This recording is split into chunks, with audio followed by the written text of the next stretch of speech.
Previous year question and answer solution of civil engineering. Subject, hydraulic structure, long answer type question of year 2022-23. 1. With the help of neat sketches illustrate A. OG spillway, B. Trough spillway, C. Side channel spillway. Answer. A. OG spillway. Definition. An OG spillway is an overflow spillway whose crest profile follows the shape of the lower nappe of a free-falling jet. Sketch to draw. Reservoir, OG-shaped crest, downstream glacis, energy dissipation basin. Explanation. Points. 1.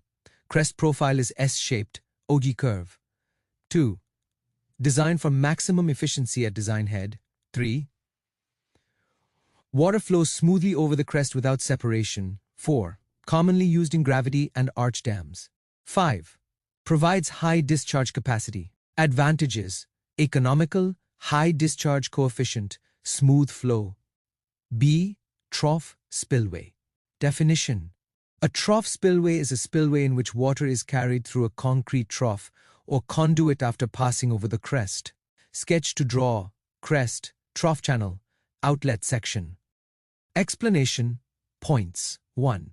Flow is confined within a rectangular or U-shaped trough. 2. Suitable where space is limited. 3. Reduces erosion of dam body. 4. Used for moderate discharges. 5. Common in small dams and barrages. C. Side channel spillway. Definition. A side channel spillway is one in which the flow after crest entry moves parallel to the dam axis before being discharged downstream. Sketch to draw. Crest, side channel parallel to dam, chute.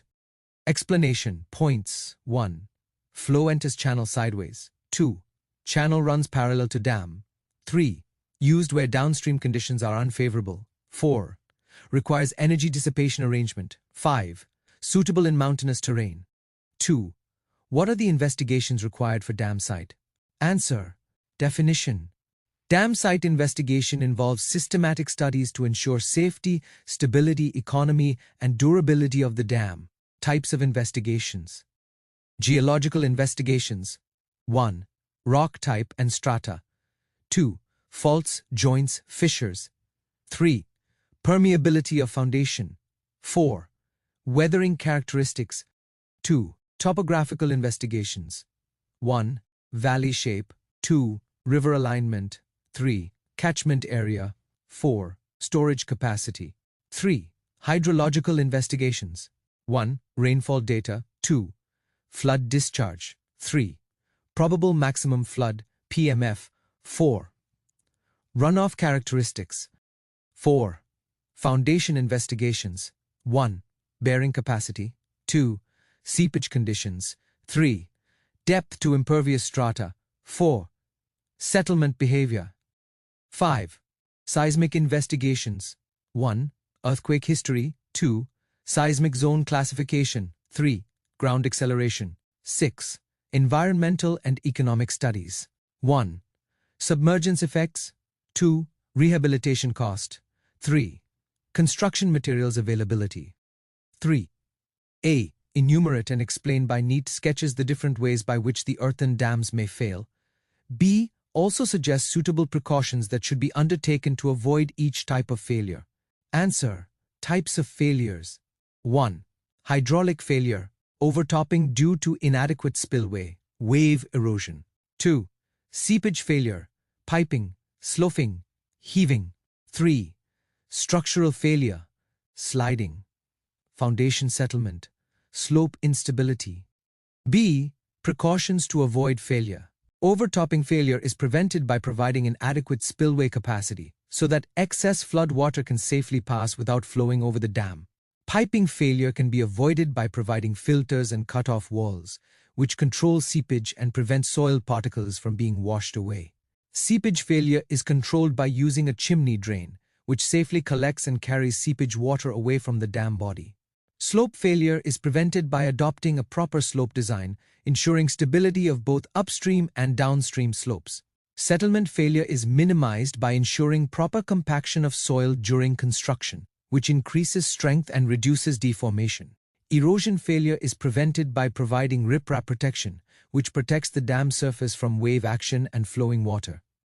4. A. Differentiate between the following. I. Diversion dam and gravity dam. 2. Rigid dam and non-rigid dam. B. Write a short note on foundation problem for dams and their remedies. C. Discuss the various factors affecting the choice of type of dam. Answer. A. Differentiate. I. Diversion dam versus gravity dam. A diversion dam is mainly constructed to divert water, whereas a gravity dam is constructed to store water. A diversion dam is generally of low height, while a gravity dam is usually high in height. A diversion dam may be temporary or permanent in nature, whereas a gravity dam is always permanent. Diversion dams are commonly used for canals and irrigation purposes, while gravity dams are used for large-scale water storage. 2. Rigid dam versus non-rigid dam. A rigid dam is constructed using concrete or masonry, whereas a non-rigid dam is constructed using earth or rock-fill materials. A rigid dam does not undergo deformation under load, while a non-rigid dam is flexible in nature and can undergo small deformations. A rigid dam requires a very strong foundation to support its weight, whereas a non-rigid dam can adjust to foundation settlement. Examples of rigid dams include gravity dams and arch dams, while earthen dams are typical examples of non-rigid dams. B. Foundation problems and remedies. Problems. 1. Excessive seepage. 2. Low bearing capacity. 3. Differential settlement. Remedies, grouting, cut-off walls, drainage galleries. C. Factors affecting choice of dam type. Topography. 2. Foundation condition. 3. Availability of materials. 4. Purpose of dam. 5. Seismic conditions. 5. What are the factors for selection of site of dam? Explain in detail. Answer. Important factors. 1. Topography. Narrow gorge. Adequate storage. 2. Geology. Strong impervious foundation. No faults. 3. Hydrology. Adequate catchment. Flood estimation. 4. Construction materials. Availability nearby. Transportation economy. 5. Seismic safety.